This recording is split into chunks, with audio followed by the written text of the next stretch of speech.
Hey guys, welcome back to my channel. If you're new here, my name is Sydney. I film cruelty-free beauty videos, and today's video is going to be all about products that I'm not buying in 2021, or for at least the first 6 months of 2021. So I was scrolling through YouTube last night and I noticed that Kelly Gooch uploaded a video talking about her selective no buy, and I've done a video like this in the past, again off of Kelly's kind of idea, but basically the concept is to tell myself that I'm on a no buy for specific categories of products. So realistically and kind of unofficially right now, I'm on like a across the board no buy just because I graduated college a few weeks ago and I'm still searching for a full-time job.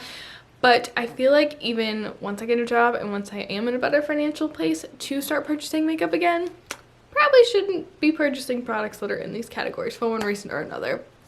And in Kelly's video last night, she said that she is kind of just putting this embargo on those products for the first 6 months of the year. And I really like that idea because I feel like a lot of the time my makeup tastes change. Sometimes I may declutter a lot of a product, or I may use up a lot of a product at that point in the year. Maybe I need to reevaluate. So in 6 months, I would like to come back and kind of revisit these products and see if I have bought them, if I still feel like I need to put that embargo on them, kind of just where we're at with that. But in today's video, I wanted to share a couple of categories of products that I am not purchasing in 2021. So I feel like I've talked so much this intro. Let's get into the actual video.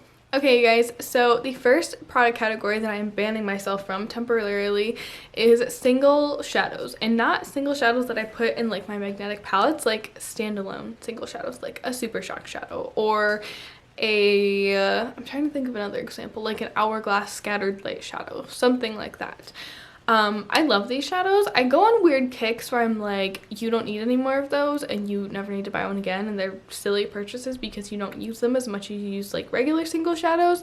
And then I'm like, well, what if I just packed like that and like a bronzer and took that when I was traveling, and then like that would be my eye look. But I'm not that girl. I'm not like the 2 shadow girl. I mean, sometimes I can be, but most of the time I'm not that girl.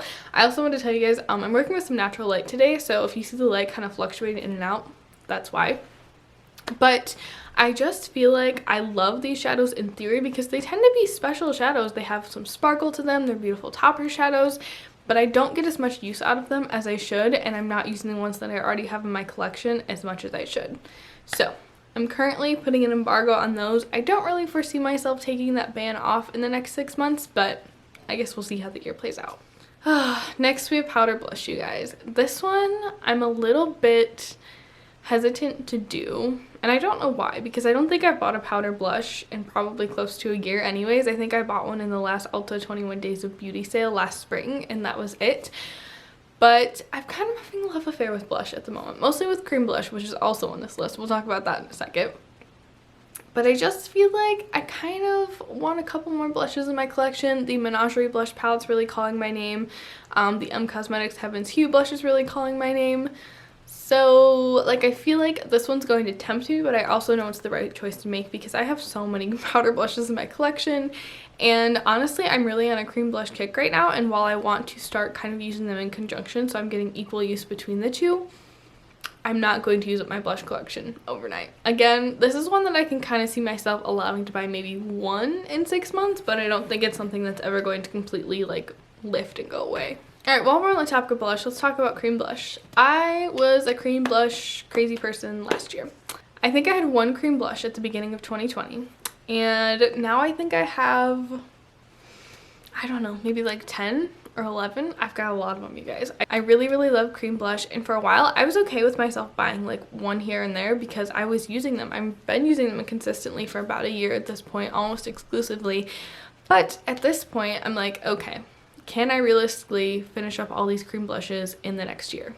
I'm not really sure, which is mostly why I'm putting an embargo on this category, because cream blushes, unlike powder blushes, are going to expire much faster and have a higher tendency of like irritating my skin once they're expired. So it's kind of my goal. I've never used up a cream blush before, so I don't really know how long realistically it would take, but it's kind of my goal this year to use up at least one.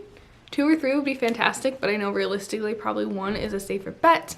So no more cream blushes. I'm kiboshing that. Next up we have eyeliner, and I don't know why. I feel like eyeliner is a sneaky category for me. I'm not like a big eyeliner girl. I love to throw something in my waterline occasionally. Usually it's a lighter tone that'll really open up my eyes and complement a look.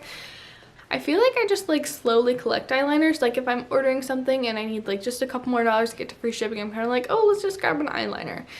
And it's gotten to the point where like I have enough and I need to focus on using those up, because again, eyeliner is something that does go bad kind of quickly, and I want to make sure I'm getting the use out of the ones that I already have in my collection before I go out and buy more. So no more eyeliners.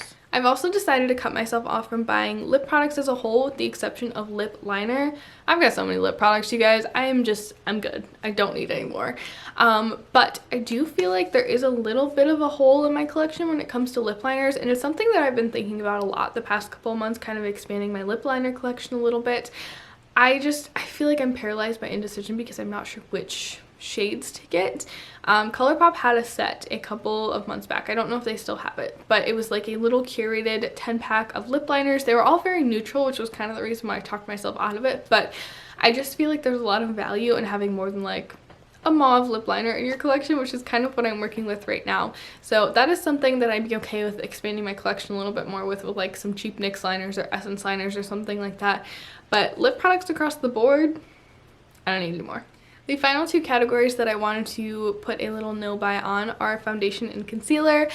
I've been really good about really not purchasing too many over the past year or so. I just feel like I went on like a foundation and concealer rampage.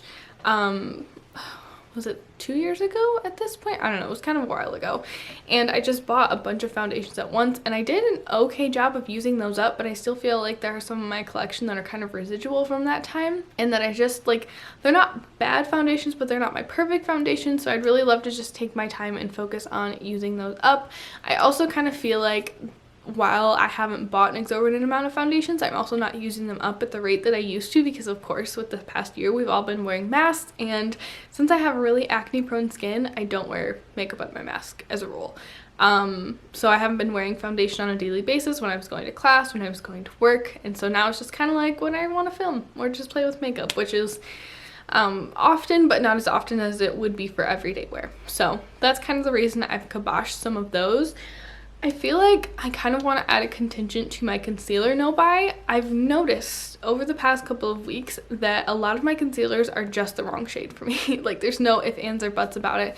I have one from Makeup Revolution that's like the perfect shade for me. The rest are very, very iffy. So I'm kind of torn between completely putting a no buy on that or just like actually decluttering the ones that really aren't a good skin tone match. So I'm kind of waffling back and forth with what I don't want to do with that. But I think at this point I can safely say that I'm putting a no buy on my concealers. But that's gonna wrap it up for me today, you guys. Let me know down below in the comments if there are any categories of makeup that you've just decided that you're not purchasing in 2021. I'd love to chat about it. I feel like there are a couple other categories, eyeshadow palettes and single eyeshadows, that I should have put on here, but those are my makeup loves, they're my makeup joys, so they're gonna be free for now. But that's gonna wrap up today's video. Thank you guys so much for watching. I will link Kelly's video and her channel down below if you want to go check it out. But that's it for me today, and I'll see you in my next video. Bye!